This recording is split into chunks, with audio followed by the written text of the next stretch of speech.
Hello friends and welcome back to my channel. It has been 11 months since I upgraded my phone from the Lenovo P2 to the Redmi K20 Pro. Having spent 11 months with my phone, I can describe my relationship with the Redmi K20 Pro as a love-hate relationship. Here's why.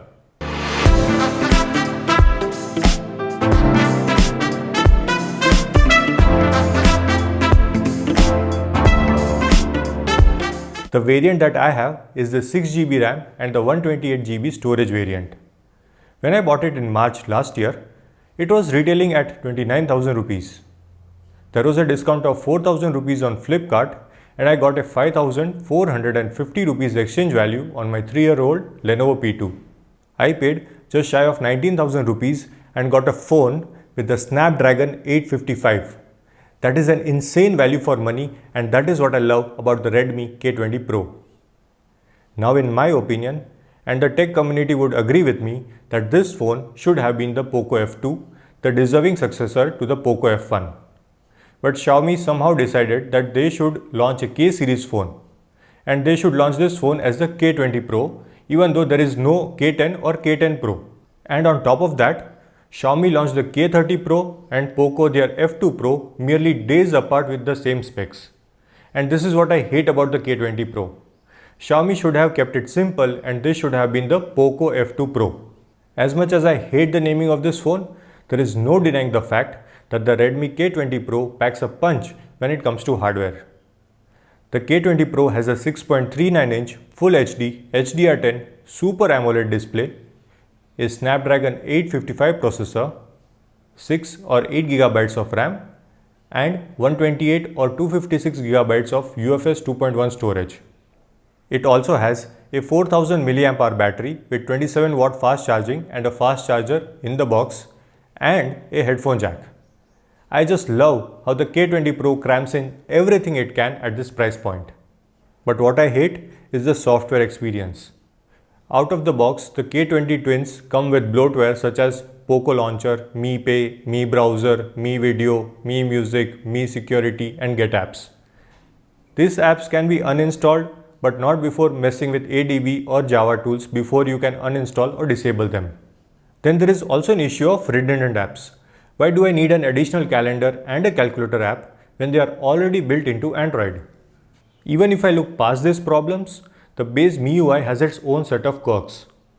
Like I cannot click on a KWGT widget to open it, the settings keeps crashing when I try to select a different launcher, other wallpapers app cannot apply the wallpaper to both the home screen and the lock screen simultaneously. To apply wallpaper to both, you have to go through the themes and then apply the wallpaper. And don't even get me started on how aggressive MIUI closes the apps. MIUI will just force close some of my apps. But as the saying goes, with aggressive RAM management comes great battery life. Now the battery of the Redmi K20 Pro is 4000 mAh battery, which is not small but holds no candle to the batteries of some of the newer phones like the Samsung M51 or the Poco X3. But still, I can comfortably use my phone throughout the day without me having to worry about the phone dying on me by the evening. With my use case, I typically get 7 hours of screen on time, which is very good in my opinion. When I do need to charge my phone, the 27 watt fast charging ensures that the battery is full in about 90 minutes. I just love how I don't have to worry about running out of charge. Coming to the camera department, the Redmi K20 Pro comes with triple camera system, which includes a 48 megapixel primary camera, 8 megapixel telephoto camera and a 13 megapixel wide angle camera. I love how the triple camera system takes very detailed and nice photos in daylight and decent photos in low light conditions. The photos have a good amount of dynamic range, but they sometimes tend to be oversaturated. The bokeh or the background blur is also pleasing without having to turn on portrait mode. Even while shooting videos, the camera does a pretty good job and I would not mind if I had to shoot my videos with this camera.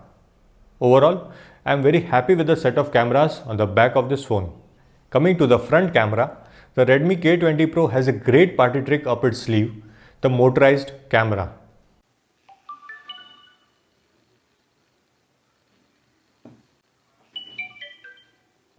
You can choose to have a light and sound effect whenever the camera pops out.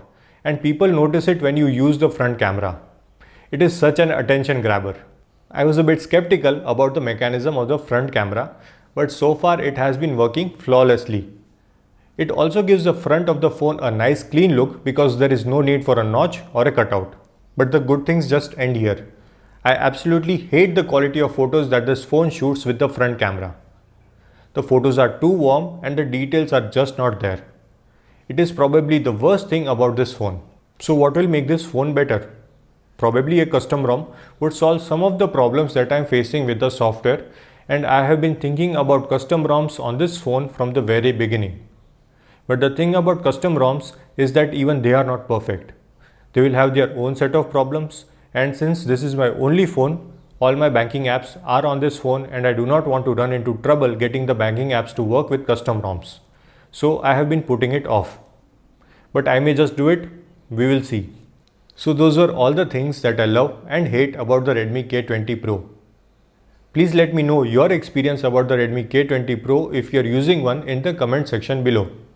Also, I hope that you found my long-term review of this phone useful. Please do not forget to like this video if you did, and please subscribe to my channel for more awesome tech videos. My name is Vaibhav and I'll see you guys in my next video. So that